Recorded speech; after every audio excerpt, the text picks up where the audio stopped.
So, good evening, good morning, good day to everyone watching this special Stoos Sparks. Welcome. Today on the show we have Steve Dennings and some other guests, but before we go to the guests, I just want to give you a heads up of sending in questions or remarks. You can use our Stoos channel, just use hashtag Stoos for that. I'll be monitoring that, and if any cool questions come in, then I will make sure to give them to our panel. Donna. Thanks very much, Sander. So this is a special Stoos Sparks event because we were talking about what happened at the Drucker Forum last fall in Vienna, and we had at least three management innovators who attended, one of which was Steve, and so Steve has offered to share what his experiences were, and also on the panel we have Niels Feiging from the Beta Coda Network and Martin de Winter, who has developed an interesting tool for managers. So also, as Sander says, put your stuff in there. Put your questions into us, and we'll field them as best we can. So I wanted to get started by asking Steve, what's the connection between Stoos as a management innovation movement and the Drucker Forum, the whole managing complexity theme? Well, in a phrase, it's about a movement of movements. The Stoos movement got underway when 21 people came together in Stoos, Switzerland, and agreed that management was in a bit of a mess, and suggested that organizations should be run differently and with different kind of values, putting values on people. And I was astounded to find that within 6 to 9 months, we had several thousand people had joined up for this Stoos connection on the LinkedIn site. And so towards the end of 2012, we started to think, well, where do we go from here? If we have 2,000 members, what would it be if we had 4,000 or 10,000 or 100,000? Would that actually change things? And we thought, well, we could camp outside the Davos meeting in January in Switzerland, and that might get some press, but would it actually change people's thinking? And instead, we started to think we really have to think more strategically about how we get change happening. And we started to look around at what are the other movements that are involved in this. And so we started exploring the Management Innovation Exchange, Gary Hamel's group, which has about 20,000 people. We looked at the Scrum Alliance, which has a couple of 100,000 people, and the Agile Alliance, a couple of 100,000 people. And we saw that just having a large number of people wasn't doing things. We really had to get to the thought leaders and the people who were driving the agenda and get them to think differently. So we started to think, how could we do that? And happily, we came across the Drucker Forum, and they were thinking along exactly the same lines. And so Richard Straub, the head of the forum, contacted me and asking me would I like to get involved. Now, the Drucker Forum works in the heritage of Peter Drucker, who, in fact, pioneered many of the values that we're talking about here some 30, 40, 50 years ago, and is on a quest to make those values a real thing in the world. And they'd had a series of forums with those. It's always held in Vienna in November, and I worked with Richard and others during 2013 to see how could we have the 2013 forum, which took place last November, take this agenda forward. That forum was focused explicitly on complexity, but as it happened, the actual content of the session was very much aligned to the Stoos values. And in fact, if you read my closing statement, which is on my website, and which kind of became an unofficial summary of the event, you'll see a huge overlap between what was in the Stoos Declaration and what was the outcome of that forum. And so this Forum brings together some of the most influential thinkers in management in the world. Roger Martin, Don Tapscott, Julian Birkinshaw, people whose voices are heard and who have access to the most important corporations in the world. And so getting them on board with a common agenda and seeing that, in fact, we have a common agenda, even though sometimes we're talking about it in different terms, and to see the commonality and to de-emphasize the differences in terminology seemed to many of us as a key way of actually taking this movement forward. And so the 2014 Drucker Forum in Vienna in November this year will in fact try to bring even more important and leading figures together to see whether we can't reach some kind of consensus or declaration or manifesto that the things that we agree on are in fact essential for the health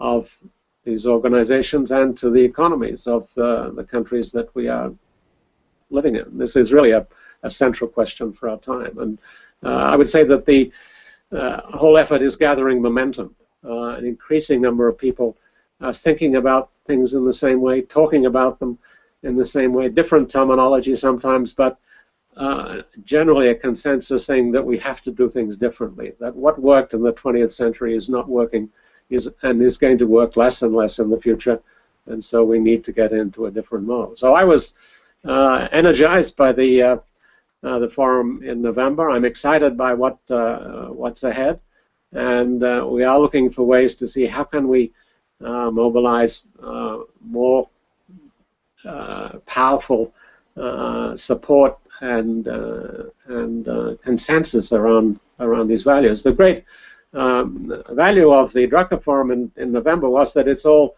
public. In other words, you can go and see the all of the videos, all of the talks that took place are on video on the website there, and so it's not something that was held in a secret conclave, but it was actually available in real time as it was happening on the web, and there was a huge amount of Twitter chatter while it was happening, and it's all available there for you to see. So you don't have to pay thousands of dollars to get involved in this or find out what it was about to participate in it. It's something that they've made a huge effort to make available to everyone in the world who's interested in these issues. So that's my short take on the forum. I think it was very exciting. I think it augurs well for taking this movement forward and making Stoos part of a movement of movements where all of these different movements are pulling together in the same direction and actually making it happen. Thanks, Steve. One of the things that I promised the viewers that were coming in is that you'd also talk about what all this means for managers and leaders. So in watching the conversation evolve over the duration of the Drucker Forum, what floated out as meaning for, or what do I do next for managers who are listening to the program or will be listening to the program? Well, there were a lot of ahas at the forum. I think the biggest one is that a consensus emerging around that the goal has to be different.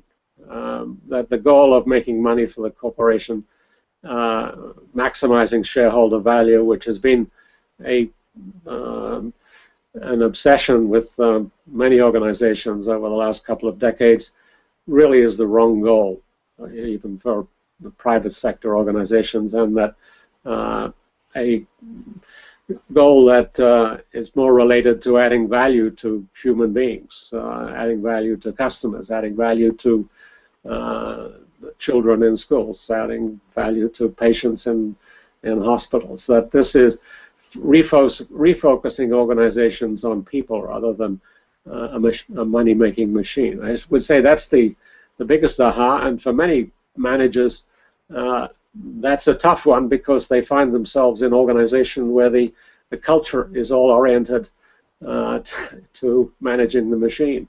And so it is going to take leadership, it is going to take courage, it is going to take boldness.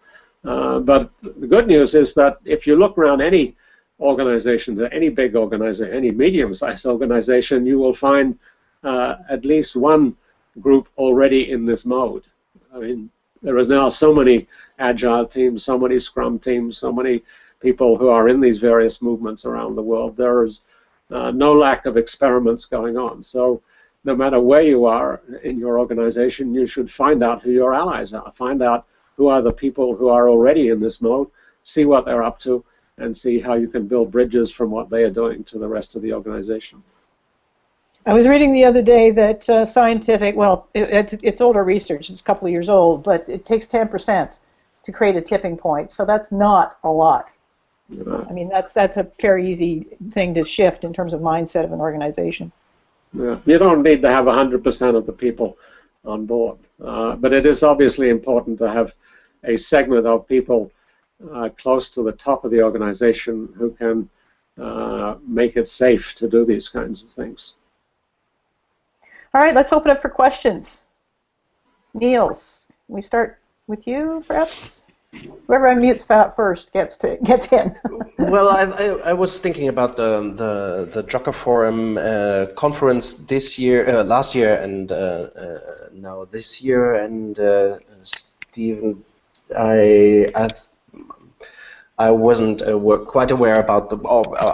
I noticed from what you said that you are very positive about those movements or efforts growing together. What do you think could be done to make that merging really happen this year, and to advance the Stoos movement, and or to fuse the energies that an organization like the Drucker Forum can mobilize with the Stoos movement? So what could we do? What do you think could be done so to turn the next conference this year even more productive for all of us? Well, spread the word. Engaging. I mean, what I'm trying to do, and what I urge all of us to try to do, is to reach out to influential people and say, "Are you on board? Are you with us?" And to have conversations, constructive conversations about saying, well, even though we may disagree on some aspects, aren't there a whole lot of things in which we have a lot in common? So I've been reaching out to a whole variety of authors and leaders, pointing out that we have a great deal in common, and suggesting, in fact, that there is a canon of management developing around these common themes, and that these authors are already talking in this mode. And for many of them, I think it's a revelation that they are not alone. It's a happy revelation that they thought they were sort of, to some extent, sort of a lone voice in the wilderness. And then they start to see, well, actually, I'm part of a broader phalanx. I'm part of a broader coalition, and it energizes, it reinforces, and it makes them bolder to undertake things. And one of the things that's happening is the number of joint projects are getting underway. People have been approaching me, why don't we write an article, a joint article about this? I say, sure, why don't we write a book?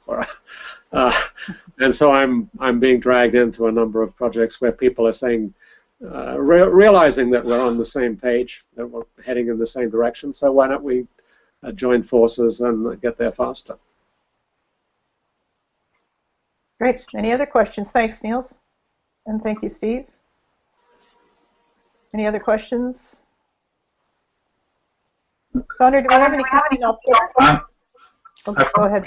I may have a question for Steve. I've just put my microphone on again. Can you hear me? Yes, I can. Okay, hi, Steve. Steve, because you know, the shift in attention from shareholder value to adding value to customers and to people. Now that obviously that is what you state as the center of the change that has to happen. Now there's what is in your opinion now? Well, now let me try to be specific with my question. Now, when you see, this is obviously a tough question or a tough change, because shareholder value is something that you can very easily measure. Now, since since this is about Peter Drucker, I believe that my question here is, what is in your opinion, the thought of Peter Drucker with regards to adding value to customers? What is the essential contribution of his legacy there? Well, it's laid out. It's laid out in his book Management, written in 1973. And in fact, there's a 50-page section in that book. I'm getting a lot of echo. Maybe. Excuse me. Yeah. In that book, there's 50 pages of detailed argumentation why organizations, the only valid purpose of an organization is to create customers, to create value for customers. And this was a response, in a sense, to the shareholder value movement, which was getting underway at exactly that time. And he was horrified by it, and he wrote this brilliant 50-page section. It reads as fresh today as it was in 1973. And it was very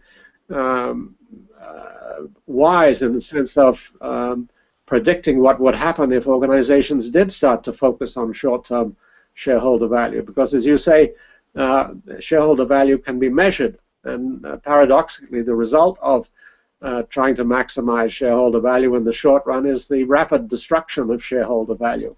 And we are now able to measure that.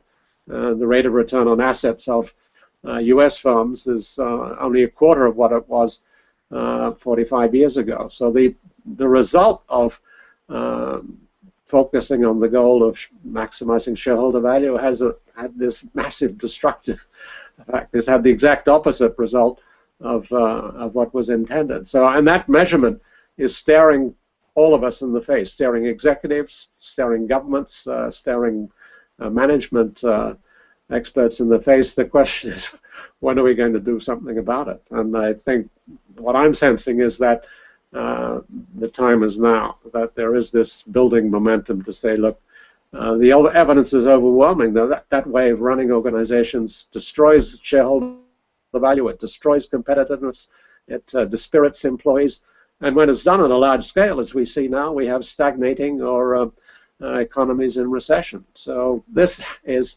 really an economic disaster of massive proportions, and that is what is driving this forward, that there is a better way that is much more productive, and the economics will make it happen. These big bureaucracies focused on shareholder value will go out of business because they're simply unable to compete with organizations which are operating in a different mode.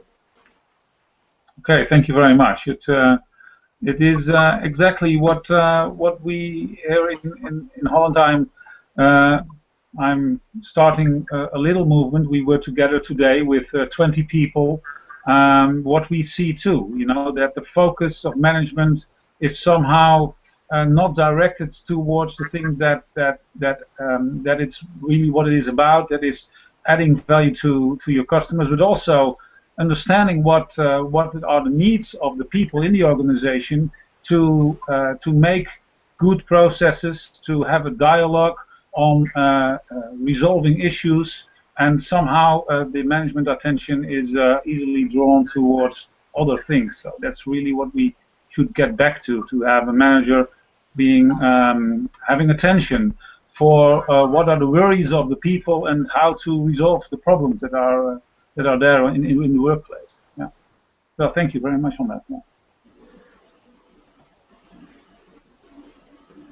Any other questions? So just to reiterate, you can ask questions to our panel on Twitter. Just use hashtag Stoos, or you can even send an email to stoossparks@gmail.com. I'll be monitoring both channels for any questions. And I might also say I've also tweeted out the links to the presentation that Steve did at the Drucker Forum. It's on Twitter, hashtag Stoos, along with the link to the videos from the Drucker Forum last fall as well. So those are both under hashtag Stoos.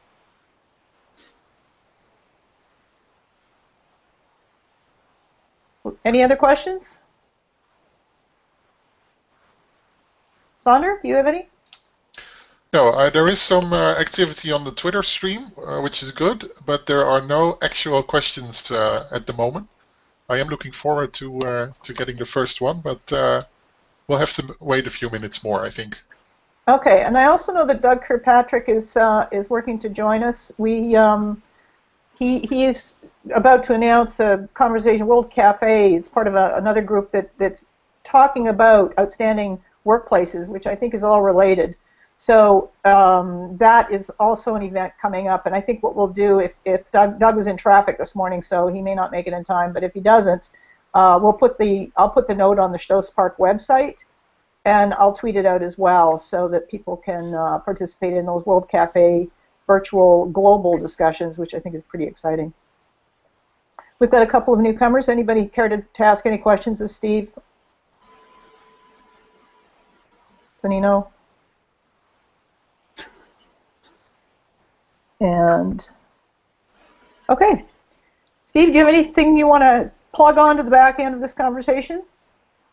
Well, there's a very lively discussion underway currently about holacracy.